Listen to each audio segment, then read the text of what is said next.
पेश खिदमत है शहरनामा आवाज़।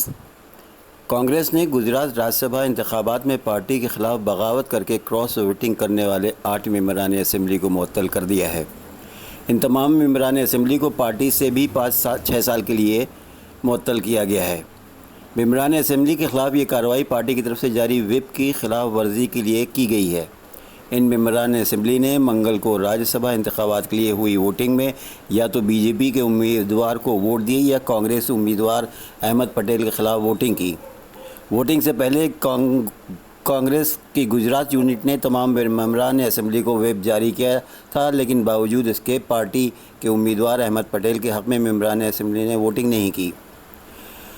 उधर चीनी अखबारों ने भारत को एक बार फिर धमकी देना शुरू की है कि उसकी उल्टी गिनती शुरू हो गई है। बीजिंग के एक अखबार ने बुध को लिखा कि भारत और चीन के दरमियान फ़ौजी तसादुम की उल्टी गिनती शुरू हो चुकी है और इससे पहले कि देर हो जाए, नई दिल्ली को समझदारी का मुजाहरा करते हुए डोकलाम से अपने फ़ौजें वापस बुला लेना चाहिए।